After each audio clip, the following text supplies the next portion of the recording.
성령께서 우리 가운데 임하시고 우리 안에서 일하셨을 때 그 농축된 은혜를 가리켜서 우리는 성령의 열매라고 이야기를 하는데, 저는 이 가운데서 특별히 오래 참음과 자비의 열매에 대하여 잠시 나눠보려고 합니다. 오래 참음은 무엇일까요? 오래 참음은 성경 언어로 마크로스미아라고 하는 말을 쓰고 있는데요, 자신을 괴롭히거나 핍박하는 사람에게 인내심을 발휘하는 것입니다. 나를 괴롭히고 힘들게 하는 사람이 있어도 감정적으로 폭발하지 않고 그와 싸우지 않고 그런 공경에 직면하는 능력이 바로 오래 참음이라고 할 수 있을 거예요. 여러분, 성경에서 오래 참음의 대표적인 사람을 누구로 여러분 이야기할 수 있죠? 저는 이삭을 한번 이야기를 하고 싶어요. 창세기 26장에 보면 이삭에 관한 이야기가 나오고 있는데요, 하나님께서 이삭에게 100배의 축복을 주셨어요. 상상할 수 없는 놀라운 축복이었죠. 그런데 옆에 있던 아비멜렉이 이삭을 시기해서 다투고 이삭을 그 땅에서 떠나게 했습니다. 이삭은 그 땅을 떠나 다른 곳에 우물을 팠는데 또 그날 목자들이 와서 이삭이 판 우물이 자기 것이라고 하면서 다투게 되었어요. 이와 같은 비상식적인 이야기를 들었음에도 불구하고 이삭은 오래 참고 또 오래 참았습니다.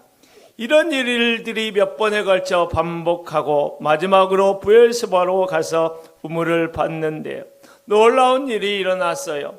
이삭과 다투고 이삭을 떠나게 했던 아비멜렉이 찾아와서 하는 말이, 여호와께서 너와 함께 하심을 보았으므로 우리와 너 사이에 맹세하여 계약을 맺자라고 간청하는 일이 있었던 것입니다. 이삭은 불의한 일을 만났을 때 사람을 원망하지 않고 오래 참았습니다. 오래 참고 하나님을 신뢰했습니다. 비상식적인 말을 들어도 오래 참음을 발휘하고 다른 방식으로 문제를 풀어갔던 것입니다. 그 결과 오히려 폭압을 행하던 사람이 하나님께 항복하게 되고, 이삭은 그에게 하나님의 놀라운 은혜를 삶으로 보여줄 수 있었던 것입니다. 그러므로 오래 참음은 약한 자의 도피가 아닙니다. 오래 참음은 영적인 강자의 여유라고 볼 수 있을 거예요. 오래 참음은 성령께서 역사하실 때 주님을 닮아가는 성품, 성령의 열매인 것입니다. 그러므로 불의한 일을 만났을지라도 하나님을 신뢰하고 오래 참음의 한 걸음 한 걸음을 내딛어 보십시오. 은혜 안에서 강자로서 탁월한 인생을 살아가게 될 것입니다. 성령의 열매 가운데 우리가 잘 알고 있는 자비가 있습니다. 자비는 크레스토테스라고 하는 성경 원어를 쓰고 있는데요, 기본적으로 이 말은 친절한 성품을 말하는 것이며 또 다른 사람을 기꺼운 마음으로 섬기는 능력이라고 볼 수 있을 거예요.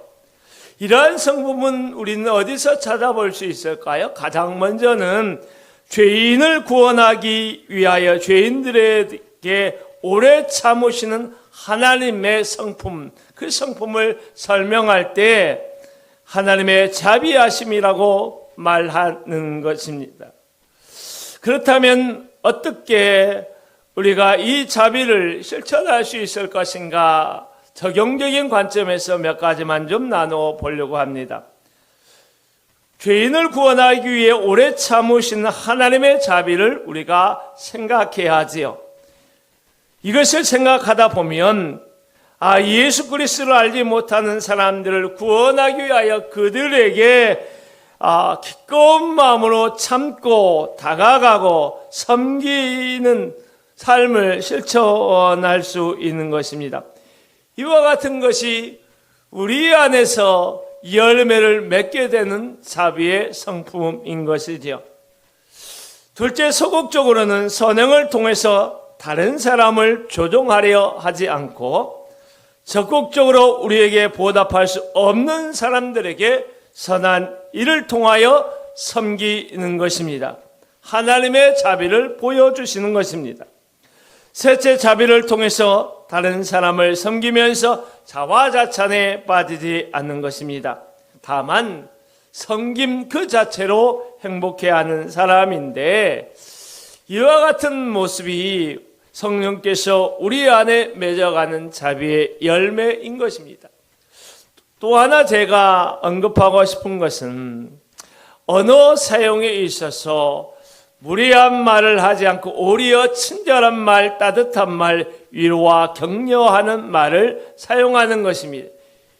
이것이야말로 우리 입술에서 맺어지는 자비의 열매라고 볼 수 있을 것입니다.